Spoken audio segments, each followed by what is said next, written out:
Hey guys, this week I'm making a sorbet. The inspiration behind this is come from coffee beans. So I received a pack of coffee beans from my friend and want to incorporate these coffee beans as a dessert component. So without taking too long, let's begin. These coffee beans come from a roastery called Fortunate Roaster.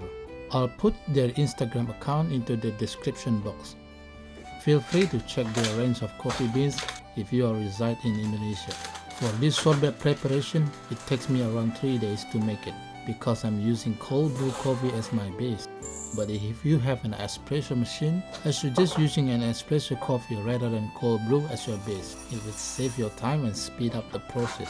For this cold brew formula, I'm using 1:10 ratio, which means I'm using 30 grams of coffee beans with 300 grams of water. The process was simple and straightforward. Just grate the coffee beans and put it into a glass or jar and pour all of the water into the coffee beans and leave it in the fridge for 12 to 16 hours. Next day, just filter it with a strainer into a coffee server like mine.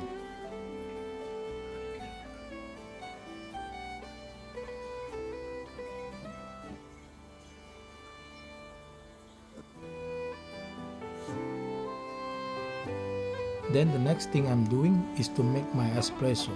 The purpose is to really boost up the coffee flavor, since cold brew will be really light, and for that, like I suggested earlier before, I guess it's better to use all espresso coffee to really highlight the coffee flavor. After we are done with the liquid parts, then we are gonna reheat the cold brew and incorporate the dry ingredient like sugar and stabilizer. For the stabilizer parts, I leave it, it's up to your choices. Since the purpose of using an agent like stabilizer is to control the water activity in ice cream or sorbet production. Because the component ingredient is mostly liquid and we cool it down to sub-zero temperature, if we have too much water present in our ice cream or sorbet and we are not control it, then what happens is we will have a grainy and icy like a granita rather than smooth and creamy ice cream or sorbet. Other ingredient that play a big role is sugar, since one of the sugar role in ice cream or sorbet making is to give the sweetness. Another role and quite important is anti-freezing capacity.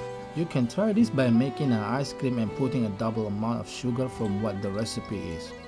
And you will end up with an ice cream that can't be frozen, which is a problem if we want to serve and it's unscoopable.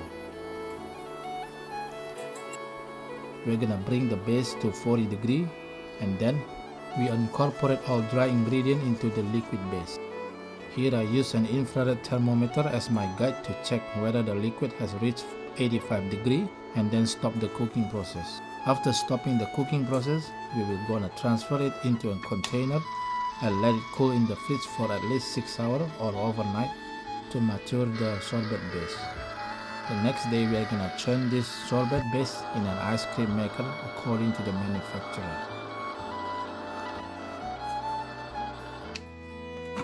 And as you can see, this sorbet was quite creamy and soft. The soft parts come from the sugar rolls and the stabilizer, and as well from inulin gave a creaminess to it. Inulin is fiber and has a less sweetness 10 times compared to sugar. And inulin also gives a creamy sensation to the product that we made. But we can't just replace 1:1 ratio with sugar. I swapped some part of sugar with inulin since we still need a sweetness as well in our sorbet. Bear in mind, since inulin was quite new in pastry, what information that I know was limited, and there is a limit consumption a day with inulin. For this, I suggest you to check or browse and read all information regarding with inulin.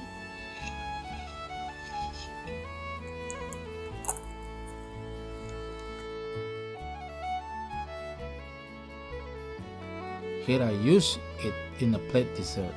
I will share the video of this plate dessert and its own component next time. So stay tuned and don't forget to subscribe, like and share so you won't miss new vegan content next time. Thank you and I'll see you next time for another vegan creation.